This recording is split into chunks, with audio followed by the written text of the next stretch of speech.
Perkenalkan, kami dari kelompok 11 yang beranggotakan saya Ayura Anggraini dengan nomor NIM 2042301009 dan di sebelah saya ada nama saya Najwa Halisa dengan NIM 20423009055 dari program studi Pendidikan Guru Madrasah Ibtidaiyah Fakultas Tarbiyah dan Keguruan Universitas Islam Negeri Sultan Tahar Saifuddin Jambi.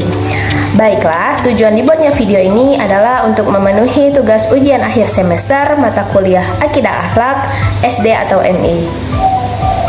Baiklah, materi yang kami sampaikan dengan judul Kisah Nabi Ibrahim dan Nabi Ismail alaihi salam. Apakah anak ibu udah tahu 25 nama-nama Nabi dan Rasul? Baik, kalau belum tahu, mari kita bersama-sama menyanyikan lagu 25 Nabi dan juga Rasul.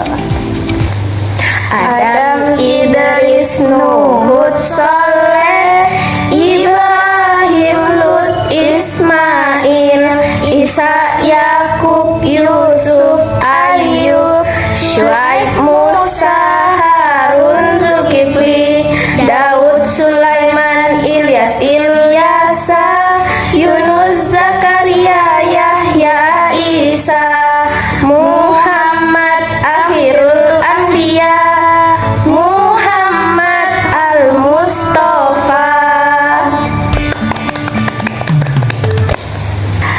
Baik, apakah anak ibu sudah tahu dan hafal 25 nama Nabi dan Rasul? Nah, tadi kan materi kita tentang kisah Nabi Ibrahim dan Nabi Ismail. Apakah anak ibu udah tahu Nabi Ibrahim ke Nabi yang keberapa dan Nabi Ismail itu Nabi yang keberapa?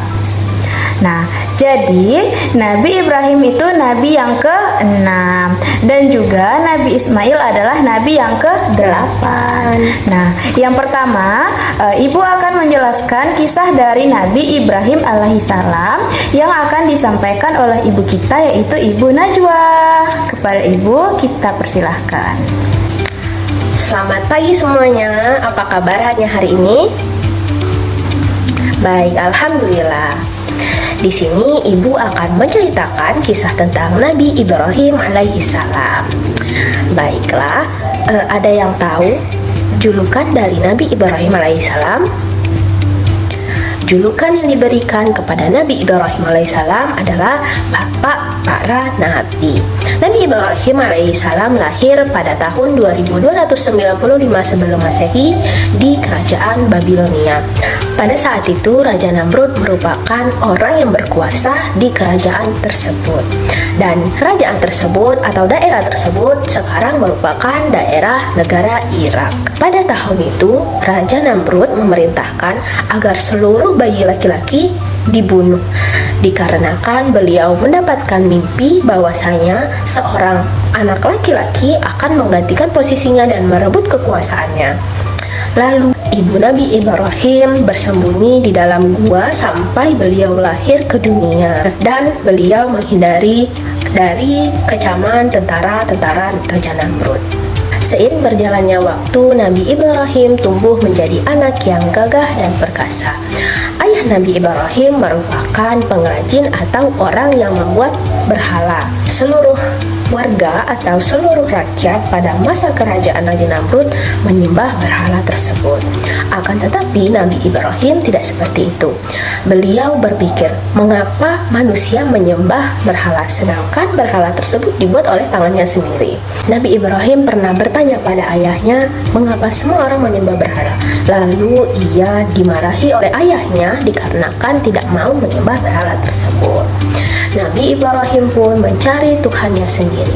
Lalu ia berpikir bahwasanya Tuhannya merupakan yang menciptakan seluruh alam ini dan menguasai seluruh alam. Pada suatu hari, orang-orang pergi untuk perayaan ke kota Humus. Akan tetapi Nabi Ibrahim tidak ikut untuk merayakan perayaan tersebut. Ia pun masuk ke dalam tempat berhala. Lalu ia melihat sesajian makanan untuk berhala tersebut dan akan dimakan bersama ketika pulang dari perayaan untuk mendapatkan berkah.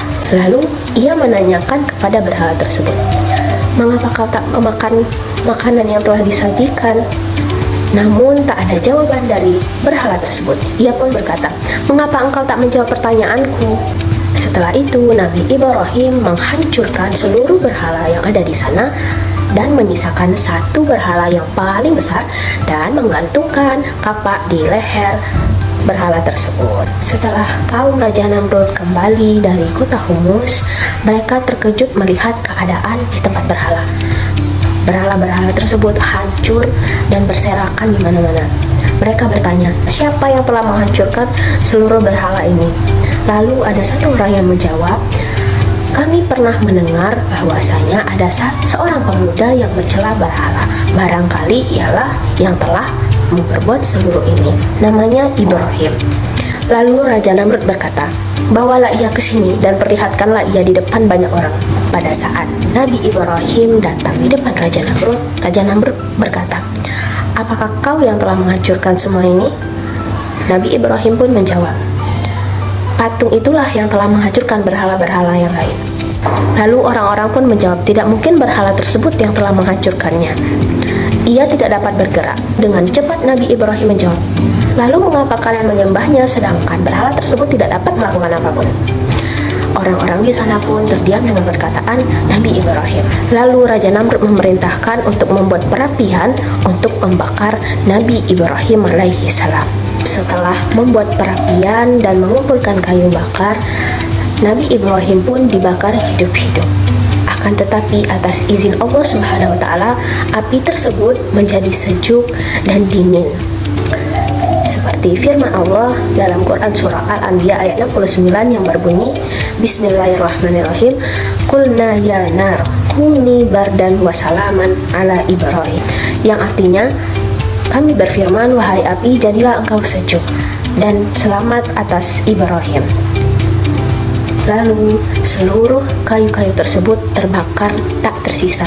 Akan tetapi atas izin Allah Subhanahu wa taala, tubuh Nabi Ibrahim tak terbakar sedikit pun. Masya Allah, itulah mukjizat yang telah diberikan oleh Allah Subhanahu wa taala kepada Nabi Ibrahim alaihi salam. Setelah peristiwa itu, Nabi Ibrahim terus berdakwah dan mengajak orang-orang untuk tak lagi menyembah berhala. Akan tetapi, orang-orang tak mau mendengarkan apa yang diucapkan oleh Nabi Ibrahim. Nabi Ibrahim bersama dua orang, yaitu Nabi Lut dan juga Sarah, pergi ke Haran. Lalu mereka pergi ke Palestina dan pergi ke Mesir pada masa Raja Ru'ad. Raja tersebut memberikan seorang budak bernama Hajar kepada Nabi Ibrahim alaihissalam. Lalu Nabi Ibrahim, Sarah, dan juga Hajar pergi dari Mesir ke Palestina. Seiring berjalannya waktu, Sarah tak kunjung dikaruniai anak. Saat itu ia dikabarkan mandul atau tak dapat memiliki anak. Sarah pun menyuruh Nabi Ibrahim untuk menikahi Hajar, budaknya tersebut.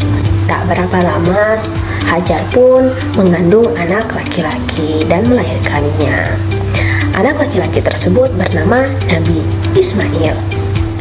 Baik, kita lanjut ke cerita kedua, yaitu kisah dari Nabi Ismail alaihi salam. Nah, Nabi Ismail alaihi salam adalah putra dari Nabi Ibrahim alaihi salam dan ibunya bernama Siti Hajar. Nabi Ismail lahir di Kanaan atau yang dikenal dengan kota Palestina.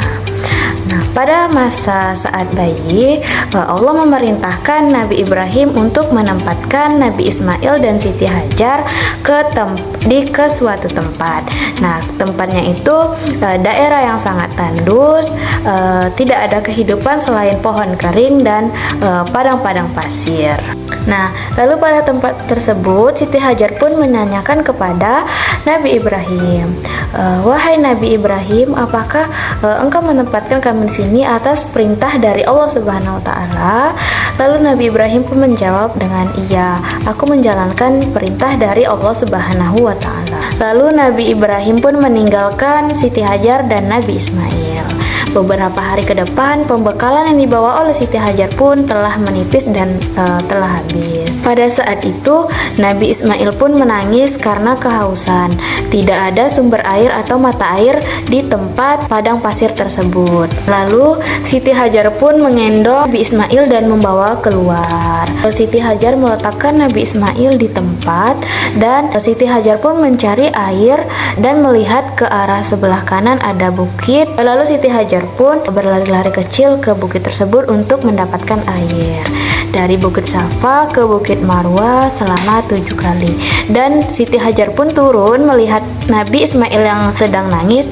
Nah, Siti Hajar pun tidak mendapatkan air sedikit pun. Lalu Siti Hajar pun kembali mendekati Nabi Ismail yang sedang menangis.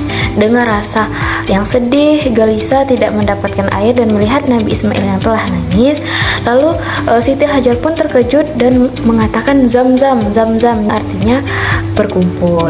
Nah, Siti Hajar pun terkejut melihat di sekitaran Nabi Ismail yang sedang baring tadi melihat genangan air yang sangat banyak. Lalu Siti Hajar pun mengambil air dengan kedua tangannya untuk meminumkan kepada Nabi Ismail alaihissalam. Nah, proses pencarian air yang dilakukan oleh Siti Hajar ke Bukit Safa dan ke Bukit Marwa itu diabadikan oleh Allah Subhanahu wa taala dalam rukun haji dan umroh, yaitu dengan nama sa'i, atau yang artinya itu lari-lari kecil. Nah, lalu proses pengeluaran air dari tanah yang ada di sekitaran kaki Nabi Ismail itu adalah proses air zam-zam yang dilakukan dengan hentakan kaki kiri Nabi Ismail yang mungil itu ke tanah tersebut dan keluarlah air yang dinamakan yaitu air zam-zam. Air zam-zam adalah pada saat ini tidak pernah henti-hentinya kering dan selalu mengalir, yang kita sebut dengan air zam-zam. Dengan adanya air tersebut membuat kota tersebut menjadi ramai. Banyaknya pedagang-pedagang yang singgah dan beristirahat untuk meminta air tersebut kepada Siti Hajar untuk minum dan mencukupi kebutuhan mereka. Lalu Siti Hajar pun memberikan kepada orang-orang tersebut dan orang tersebut juga memberikan timbal balik sedikit makanan kepada Siti Hajar, membuat kota tersebut menjadi ramai dan banyaknya penduduk juga tinggal di tempat tersebut. Lalu dengan adanya sumber mata air tersebut membuat para pedagang yang dulunya hanya melewati kota tersebut membuat untuk singgah ke kota tersebut atau di padang tersebut karena meminta sedikit air tersebut kepada Siti Hajar untuk beristirahat pedagang-pedagang tersebut. Lalu pedagang-pedagang tersebut memberikan sedikit makanan untuk pembekalan kepada Siti Hajar dan Nabi Ismail alaihissalam untuk bertahan hidup di kota tersebut. Nah, lalu Nabi Ibrahim pun datang untuk menjenguk Nabi Ibrahim dan Siti Hajar, dan Nabi Ibrahim pun terkejut melihat dengan keadaan kota tersebut yang dulunya hanya sepi atau tidak ada kehidupan, tapi sekarang udah ramai, banyaknya penduduk-penduduk yang udah tinggal di kota tersebut. Lalu Siti Hajar pun menceritakan semua kejadian yang dialami oleh Siti Hajar dan Nabi Ibrahim pun kepada Nabi Ibrahim. Nabi Ibrahim sangat bangga kepada putranya tersebut. Lalu Nabi Ibrahim pun menceritakan kepada Siti Hajar bahwa Allah memerintahkan Nabi Ibrahim untuk membangun suatu bangunan yang besar di kota tersebut. Nah, pada usia belasan tahun Nabi Ismail pun membantu Nabi Ibrahim untuk membuat bangunan dan menjalankan perintah Allah Subhanahu wa taala, yaitu membangun bangunan yang besar yaitu di kota Mekah. Bangunan tersebut yaitu bangunan Ka'bah. Ka'bah adalah kiblat umat muslim atau umat Islam. Nah, suatu riwayat menyebutkan Nabi Ibrahim membangun Ka'bah yaitu membangun Ka'bah dari 5 bukit bebatuannya. Yang pertama diambil dari Bukit Tursina, Bukit Zaita, Libanon, Al-Judi, dan pondasinya itu terbuat dari batu haro. Lalu ketika umur Nabi Ismail menginjak belasan tahun, Nabi Ibrahim mendapatkan mimpi, yaitu perintah untuk menyembelih anaknya sendiri, yaitu Nabi Ismail. Lalu malam kedua mendapatkan mimpi yang sama, Dan malam yang ketiga ia mendapatkan mimpi yang sama, perintah untuk menyembelih anaknya. Ia pun berpikir bahwa itu merupakan perintah dari Allah Subhanahu wa Ta'ala. Lalu Nabi Ibrahim pun menyampaikan perihal mimpi yang ia dapat kepada Nabi Ismail. Nabi Ismail pun menyetujui untuk disembelih. Lalu ketika akan dilakukan penyembelihan atas izin Allah Subhanahu wa Ta'ala, malaikat Jibril pun datang dan menggantikan Nabi Ismail dengan kambing yang besar. Lalu malaikat Jibril pun menjawab dengan Allahu Akbar, Allahu Akbar, Allahu Akbar. Dan Nabi Ismail pun menyautnya dan menjawab dengan La ilaha illallah wallahu akbar. Dan lalu Nabi Ibrahim pun menjawab dengan Allahu Akbar walillahil hamd.